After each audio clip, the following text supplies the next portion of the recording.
출애굽기 16장 1절에서 12절까지 말씀입니다.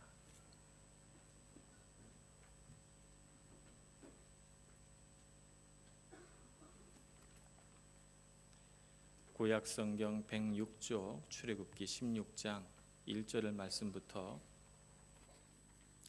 12절까지 말씀을 봉독하겠습니다. 이스라엘 자손의 온 회중이 엘림에서 떠나 엘림과 시내산 사이에 있는 신광야에 이르니 애굽에서 나온 후 둘째 달 15일이라.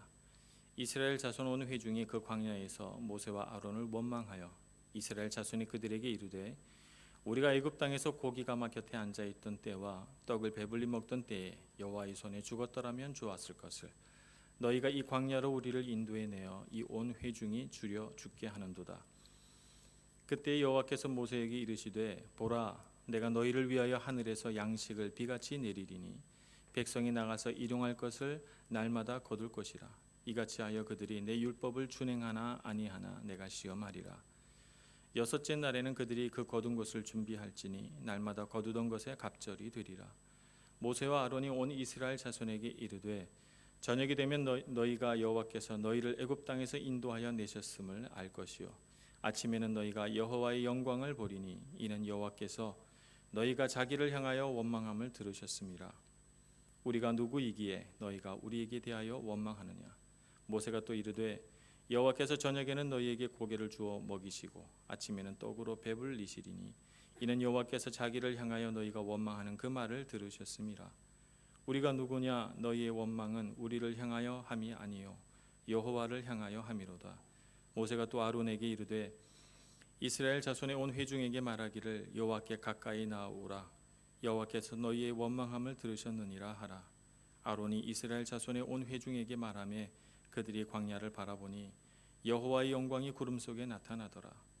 여호와께서 모세에게 말씀하여 이르시되 내가 이스라엘 자손의 원망함을 들었노라. 그들에게 말하여 이르기를 너희가 해질 때에는 고기를 먹고 아침에는 떡으로 배부르리니 내가 여호와 너희의 하나님인 줄 알리라 하라 하시니라.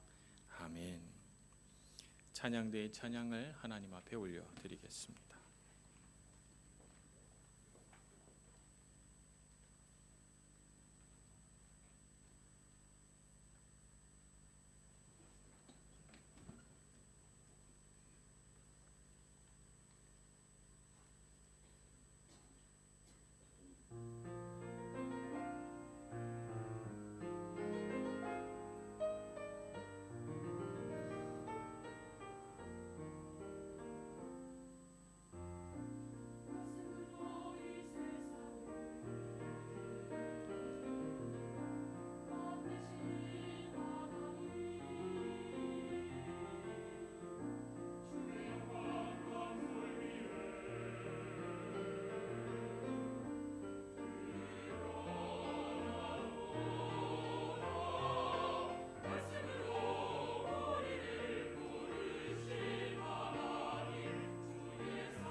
로베르트 베니니가 감독을 맡고 또 주연까지 했던 영화 라 비타 에 벨라라고 하는 영화 여러분 기억하실 것입니다. 저는 여기 이태리로 올 걸 전혀 생각하지 못했을 때 이 영화를 봤기 때문에 이 영화가 사실 이태리를 배경으로 해서 이태리 사람이 만든 영화라는 사실을 제가 잘 인지를 못했습니다. 게다가 그때는 그 이태리어와 스페인어의 차이를 제가 잘 몰랐었기 때문에 아무튼 뭐 이쪽 남유럽 쪽이라고 생각을 했지 이태리라고 생각을 못했어요. 그래서 나중에 이 인생은 아름다워라고 하는 이 영화를 제가 다시 이렇게 보게 되고 느끼게 됐을 때 조금 감동이 새롭게 왔습니다. 이태리 사람들이라면 정말 이럴 수 있겠다 하는 생각이 좀 들었어요. 제 마음 가운데. 그러면서 정말 여기 이태리 땅이 그런 어떤 소망함이 많은 땅이구나 다시 한번 생각을 했는데 거기 보면 이제 안 보신 분들을 위해서 제가 잠깐 설명을 한다면 2차 대전, 2차 세계 대전을 배경으로 한 영화죠. 그래서 이 아버지와 아들이 이태리 사람인데 나치 수용소에 포로로 잡혀갑니다. 그래서 거기서 지금 지내게 되는데 수용소에 있다 보니까 강제 노동을 해야 되고 먹을 건 조금 주고 그리고 툭 하면 사람들이 끌려가서 돌아오질 않아요. 가스실로 끌려가는 거죠. 이런 무시무시하고 힘든 상황 속에서 어떻게 하면 이 아들이 그런 공포와 불안을 느끼지 않고 이 수용소 생활을 소망 있게 살아가게 할까 아빠가 이렇게 생각을 한 모양입니다. 그래서 아주 코믹한 일을 그 수용소 안에서 벌이게 되는데 그게 뭐냐면 아들에게 이곳에서 살면서 1000점을 따면 탱크를 선물을 한 대 준단다 뭐 이렇게 얘기를 한 거예요. 그래서 이 아들이 만약에 오늘은 왜 빵을 안 줘? 이렇게 말하면 오늘 빵을 안 먹고 하루를 버티면 1점을 주는 거야. 뭐 이렇게 아빠가 설명을 해요. 그래서 아들은 배고픈데도 불구하고 점수를 따서 탱크를 선물로 받겠다는 소망으로 그 수용소 생활을 아주 재미있게 이렇게 살아가게 됩니다. 한편으로는 그 수용소 생활의 비참함이 이 코믹하고 아름다운 부자 간의 사랑의 배경이 돼서 어둡고 우물하기도 하면서 다른 한편으로는 기쁘고 또 소망이 넘치기도 하면서 그러면서 정말 이 영화가 이렇게 쭉 진행이 됩니다. 사실과 그 사실을 받아들이는 인식과는 조금 차이가 있습니다. 수용소 생활을 그냥 사실 그대로 묘사를 한다면 정말 비참하고 무시무시하고 고통스러운 삶의 현장이라고 볼 수 있습니다. 그런데 그것을 어떻게 인식하느냐에 따라서 수용소 생활이 더욱 비참해지기도 하고 이 아들이 느낀 것처럼 하나의 게임이 될 수도 있다는 것이죠. 그래서 사실과 인식은 차이가 있고 이것을 구별할 수 있는 능력이 좀 우리에게 필요하다라고 하는 생각을 합니다. 그래서 조금 제가 한번 이 사실과 인식의 차이를 설명을 해볼까 하는데 여러분들이 잘 이해할 수 있을 거라고 믿고 제가 조금 어려운 얘기를 해보겠습니다. 오늘 날씨가 덥죠? 네, 날씨가 덥습니다. 이건 사실일까요? 인식일까? 네, 이건 사실이 아니고 인식이죠. 네, 오늘은 30도입니다. 이렇게 말하면 사실이죠. 오늘이 28도입니다. 낮 최고 기온이 29도입니다. 이렇게 말하면 사실이지만 덥다라고 하는 것은 인식이죠. 저 같은 사람은 일단 25도가 넘어가면 덥다라고 느낍니다. 에어컨을 켜고 싶어서 리모컨을 이렇게 만지작거리게 되죠. 견딜 수가 없게 돼요. 근데 어떤 사람은 29도가 돼도 덥다고 느끼지 않을 수 있습니다. 제 아내 같은 분이 그렇죠. 저하고 온도 차이가 굉장히 많이 나요. 그러니까 덥다라고 하는 것은 굉장히 주관적인 기준이 되고는 자기의 인식이죠. 근데 문제는 여기서 발생이 됩니다. 그냥 내가 덥다라고 느낀 거 인식인데 그냥 내가 그렇게 받아들인 건데 그걸 사실로 생각한단 말입니다.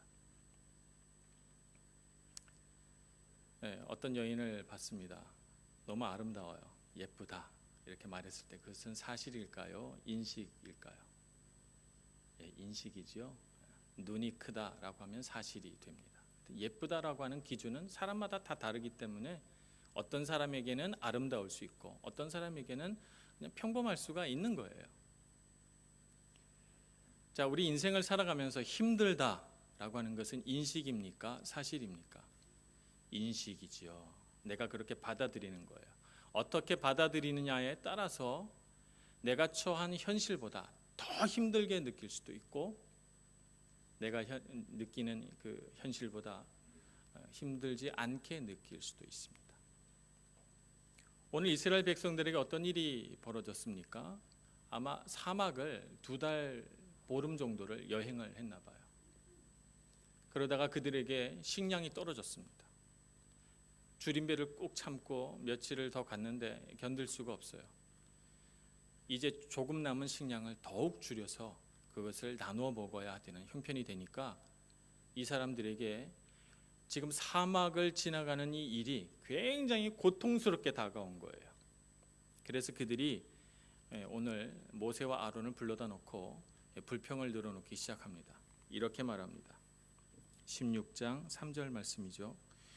우리가 애굽 땅에서 고기가마 곁에 앉아 있던 때와 떡을 배불리 먹던 때에 여호와의 손에 죽었더라면 좋았을 것을 너희가 이 광야로 우리를 인도해 내어 이 온 회중이 줄여 죽게 하는도다. 이렇게 말합니다.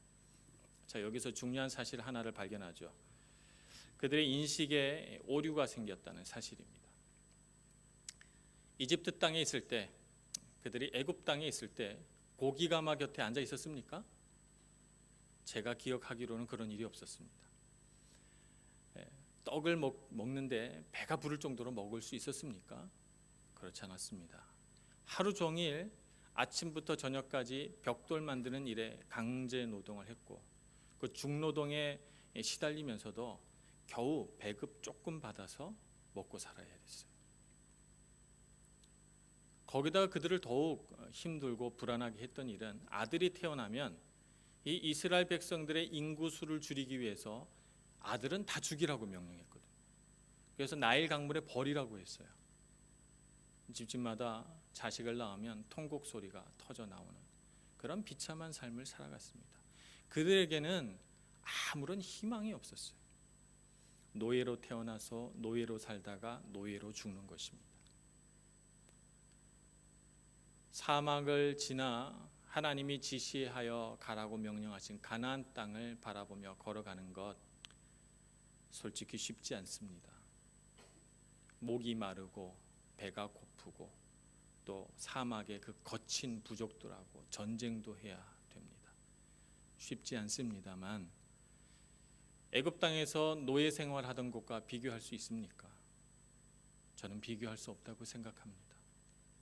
소망이 없는 노예 생활과 소망을 가지고 사막을 지나가는 삶과는 분명히 차원이 다른 삶입니다. 힘들지만 이집트 땅에 있을 때만큼 힘들진 않아요. 그런데 이 이스라엘 백성들은 어떻게 생각하는 거예요? 차라리 애굽 땅에 있었을 때가 더 좋았다. 이렇게 생각하는 거죠. 여기에 그들의 인식에 오류가 생깁니다. 지금 내가 현재 힘들고 어렵고 고통스러우니까 과거를 이렇게 바라보면서 야, 옛날이 좋았는데 이렇게 생각하는 것이죠. 현실의 고통을 맞닥뜨리고 그 안에서 소망을 발견하지 못하는 사람은 항상 자신의 과거를 바라보면서 옛날이 좋았는데 이렇게 말하는 것입니다. 그래서 옛날에 어떤 일을 했는가를 자꾸 많이 얘기하는 사람일수록 사실은 내가 현재 소망이 없습니다라고 하는 것의 반증이라고 볼 수 있는 것입니다. 그러다 보니까 우리 마음속에는 현재 소망이 없으니까 어떻게 하고 싶어요? 바꿀 수 없는 과거를 자꾸 그때 그랬다면 어땠을까? 상상을 해보는 거예요. 내가 키가 조금만 컸더라면 어땠을까? 내가 한국에서 태어나지 않고 이태리 땅에서 태어나면 어땠을까? 내가 여자로 태어나지 않고 남자로 태어났다면 어땠을까? 내가 이태리 땅으로 유학 오지 않고 그냥 한국에서 살았다면 어땠을까? 여러 가지 바꿀 수 없는 과거를 생각해 보면서 정말 현재에 아무런 유익이 없는 그런 공상에 빠져듭니다. 그래서 우리는 그런 모든 바꿀 수 없는 과거에 대한 공상을 사실로 바꿔야 돼요. 어떻게 바꿔야 되는가? 나는 한국 사람으로 태어났다. 나는 이태리에 와 있다. 나는 결혼했다. 이런 걸로 사실로 다 바꿔야 되죠. 나는 키가 크다, 키가 작다. 그것을 받아들이는 것이 굉장히 중요합니다. 현실을 있는 그대로 받아들이는 것 굉장히 중요하죠. 이스라엘 백성들은 자신이 싸워가야 할 이 사막이라는 현실을 보지 않고 자꾸 뒤를 돌아봅니다.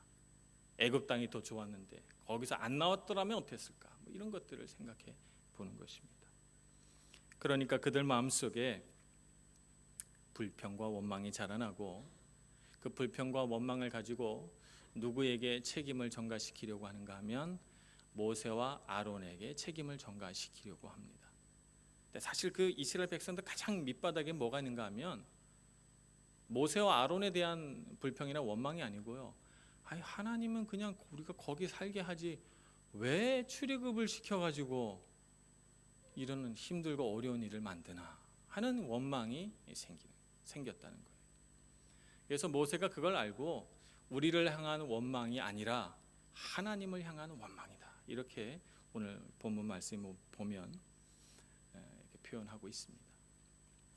가끔씩 우리 교회에 초신자들이 와서 신앙생활을 하다 보면 제가 정말 우리 초신자들은 정말 신앙생활을 잘할 수 있도록 가정도 평안하고 돈도 잘 벌고 인생에도 성공하도록 제가 기도를 많이 합니다만 간혹 좋지 않은 일이 일어날 때도 있어요.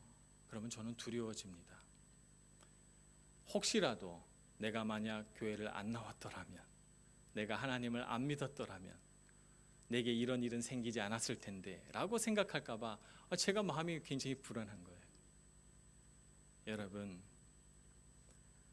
우리가 힘들고 어려운 이 광야 같은 세상을 살아갈 때 꼭 잊어버리지 말아야 할 것이 있는데 그것은 하나님은 신실하시다라고 하는 것입니다. 그것을 발견하기 위해서 메마른 광야에서조차도 하나님은 신실하시다라고 고백할 수 있기를 간절히 소망합니다. 하나님께서는 그것을 가르쳐 주시기 위해 광야라고 하는 멋진 훈련장을 만들어 놓으신 것입니다. 그래서 우리 입술에 불평 대신 감사가, 원망 대신 하나님을 향한 신뢰가 흘러나오도록 말입니다. 오늘 이렇게 이스라엘 백성들이 말도 안 되는 원망과 불평을 막 쏟아내고 있는데 하나님이 화내실 만하다고 생각합니다. 왜냐하면 여러 번 기적을 일으켜서 홍해 바다도 가르고 쓴물이었던 마라라고 하는 쓴물도 단물로 바꿔내시고 했으니까 이 정도 되면 이스라엘 백성들이 좀 논리적으로 생각할 줄 아는 사람이라면 애굽 땅에서 못 나올 것 같았는데 출애굽을 시키셨고 하나님께서 10가지 재앙을 일으키셔서 홍해 바다 앞에서 우리가 다 몰살할 뻔했는데 바다를 갈라서 우리를 건너게 하셨고 물이 없어서 고통받을 때 하나님이 쓴물을 단물로 바꾸셨고 자, 그렇다면 논리적으로 생각해 본다면 오늘 우리가 지금 먹을 것이 떨어져서 배고프다. 그러면 이 문제는 하나님 앞에 가지고 나가서 우리가 기도해야 될 문제구나. 이렇게 생각을 할 것 같아요. 그러면 하나님께서 우리는 모르지만 하나님의 비밀한 방법으로 우리를 먹이고 배부르게 하실 거야 라고 하는 것이 논리적으로 나오지 않아요? 네. 왜 아무것도 모르겠다는 표정으로 저를 바라보세요? 그렇잖아요. 네. 논리적으로 생각해 볼 때 이런 논리적이고 합리적인 생각을 이스라엘 백성들은 이제 못하고 있는 것입니다. 하나님 앞에 나와서 기도하고 주님의 도우심을 받으면 되는데 그들은 그렇게 하지 않고 하나님께 불평을 하는 것입니다. 이런 백성들의 어이없는 불평에도 불구하고 하나님은 오늘 어떻게 하십니까? 백성들에게 고기를 주겠다고 약속하십니다. 고기가 막 곁에 앉아 있었다고 하니까 하나님이 생각할 때 그건 좀 아닌데, 그렇지만 하나님이 이렇게 받아들이시죠. 고기가 먹고 싶다는 뜻이구나, 이렇게 받아들이십니다. 떡으로 배부르게 먹고 살았다라고, 애굽 땅에서 그렇게 살았다고 말하니까 하나님은 너네들이 언제 애굽 땅에서 배불렀었니? 라고 생각하지 않으시고, 아, 떡이 먹고 싶다는 뜻이구나, 이렇게 받아들이십니다. 제가 그래서 하나님은 신실하시다라고 말씀드리는 것입니다. 그래서 하나님은 이렇게 결정하십니다. 자, 해가 져서 어둠이 찾아들 때 하늘에서 메추라기가 떨어질 것이다. 너희들은 가서 먹고 싶은 만큼 주워다가 고기를 먹거라, 이렇게 말합니다.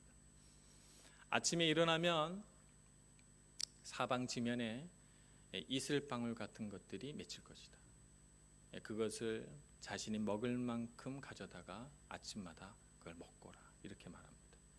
그래서 저녁에는 메추라기가, 아침에는 만나가 광야 40년 생활을 다 지나갈 때까지 이스라엘 백성들에게 베풀어집니다.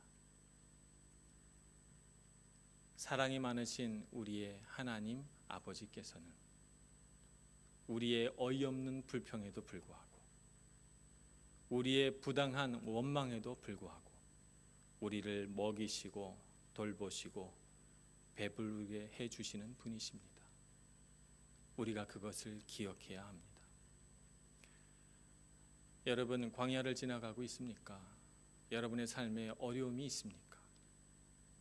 기억을 해야 합니다. 생각해 보면 우리 인생에도 한 번쯤은,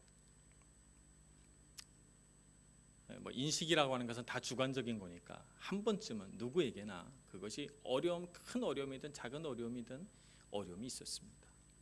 그리고 그 어려움을 지나갈 때는 정말 숨이 턱에 찰 만큼 못 견디겠는데 라고 하는 생각을 한 번쯤은 누구든지 해봤을 겁니다. 그죠? 아마 어린 학생들도 그냥 확 이런 생각 한 번쯤은 해봤을 거예요. 그죠? 그런 순간들이 있었습니다. 우리 인생에도. 그죠? 그런데 어떻게 오늘 우리가 여기 살아서 하나님 앞에 예배하고 있습니까? 그 순간을 어떻게 지나왔어요? 잊어버리셨겠지만 분명 우리가 견딜 수 없도록 힘든 그 순간에 하나님이 기적과 같은 은혜를 베풀어 주셔서 우리가 그것을 넘어왔죠. 그렇잖아요. 그래서 오늘 우리가 이 자리에 있는 것 아닙니까? 그래서 오늘 우리는 기억해야 합니다. 하나님께서는 지금도 만나와 메추라기로 나를 먹이신다는 사실을 기억해야 합니다.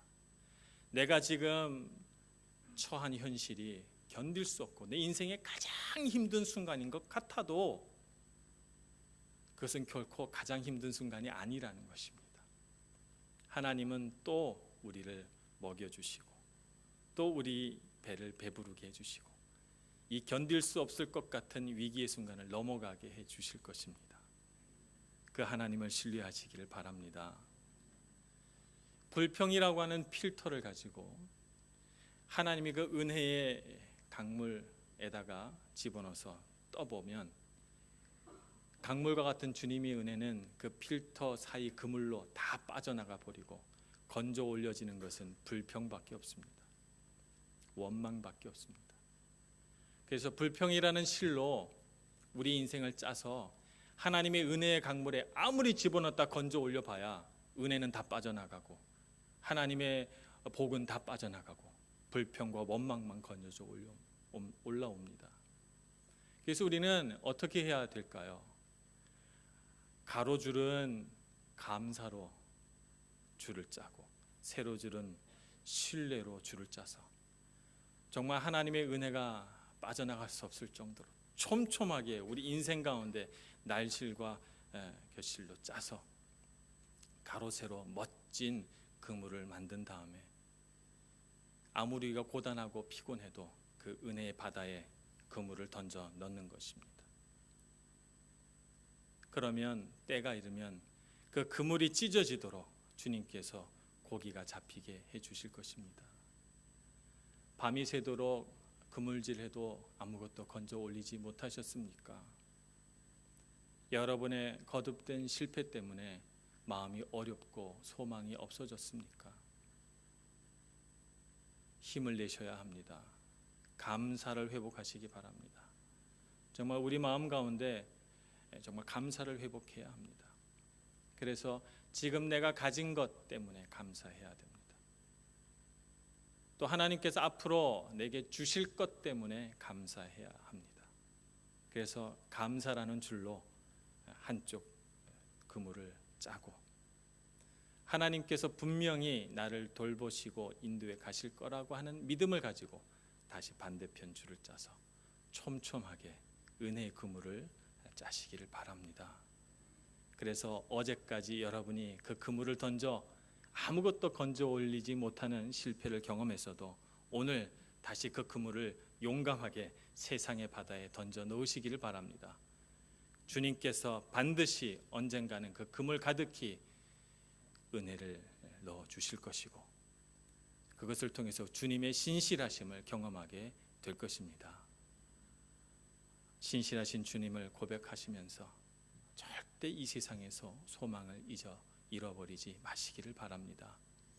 불평과 원망에도 불구하고 먹여주시고 배부르게 하시는 하나님, 그 하나님을 바라보고 다시 우리 입술에서 불평이 나오지 않게 감사와 신뢰함만이 흘러나오게 하나님 앞에 나아가시는 저와 여러분 모두가 되기를 간절히 축원합니다.